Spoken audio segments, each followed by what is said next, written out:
I'm running out of storage space, especially with digital storage. Now, I shoot all my videos in 4K and in the highest codec, so doing this 50-day challenge has for real challenged my PC storage. For me, 1 minute of footage is around 1 gig, so you could imagine how fast this fills up. In the past, I would delete footage as soon as I was done with it, which I do promise not to do anymore, because you can imagine when I told people that fact and they were disgusted and appalled that I did that. But yeah, I totally regret that, because there's so much old footage, especially from travel trips, that I could have repurposed. So that brings us here. This was pretty pricey and was the main reason I put it off for so long, but it has become a necessity. And now you're asking, why did I go for a regular hard drive and not something like an SSD or a network attached storage or a RAID system? Well, it's because I'm not looking to edit off this thing. This is purely just for archival reasons. To be fair, I would probably be using those sooner or later, but right now, those are a little bit too advanced for what I need. But yeah, pretty sure I'll be on a network attached storage or RAID system sooner or later, because it's definitely the best way to store footage right now. But yeah, baby steps.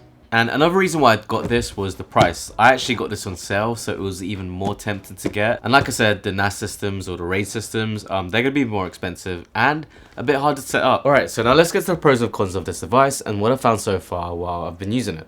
So the first positive is the fact that it's a single 20TB device. So unlike which I had before, I had several 1TB or 2TB devices, and they were kind of scattered throughout my room and throughout my physical storage cabinets, which isn't really that effective, and I found out my footage was fragmented across several different hard drives. Another positive is that it's cost effective. Like I mentioned earlier, I got this on sale. It's normally around £450 and I got this for £300. Now I remember I was spending £50 on 1TB hard drives before, so this actually adds up pretty well. Also, it's cheaper than SSDs, because an SSD at 20TB would probably cost me an arm and a limb. Also, like I mentioned at the start, this is pretty much just plug and play. I could just connect it to the computer and it works as is. And it's compatible with Mac devices from the get-go, so I don't have to format it at all. And now to the negatives. The first one is physical size, like the actual hardware of it. Hard drives tends to be much bigger than SSDs, so this is a pretty large device. The fact that it's a larger device, it actually needs external power. So I have this connected to mains to power up the device, so portability isn't the best. And I'm actually losing another socket slot in my myriad of electronics at my workspace. Also, with hard drives, there are actually a lot of moving parts, so I have to make sure not to knock this over, because I potentially could just damage the drive and lose some data. So that's another big thing. But at the same time, it's just going to be staying in my desk. I'm not going to be carrying around for travel. That's what I'm going to use small SSDs for.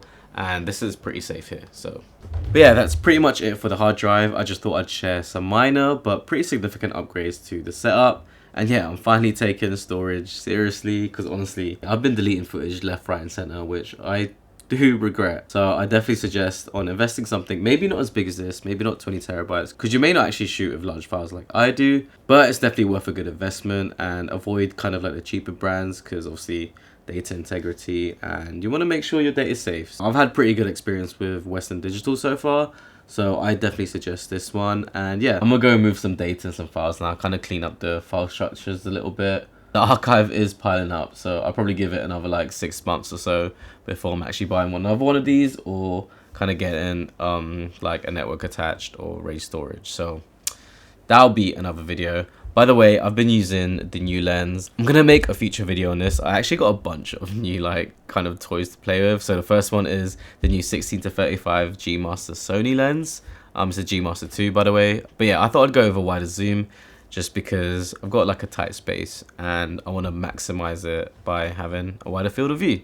Another thing I brought was, one sec, I got the Steam Deck OLED, so I've been loving this. So this is one of the reasons why I actually haven't been doing content for the last 2 weeks or so, for start of January, but I've been ill and I'm just kind of dealing with like personal stuff. But yeah, I'm trying to get back into the grind of it. So I'm gonna do some first impression of the Steam Deck and the lens, and we're gonna finish off these next 13 days strong and back to the daily vlogs until the end.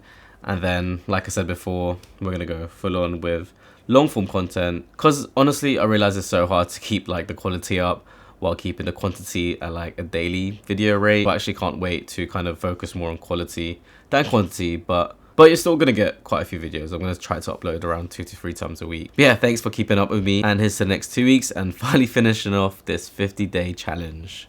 Peace.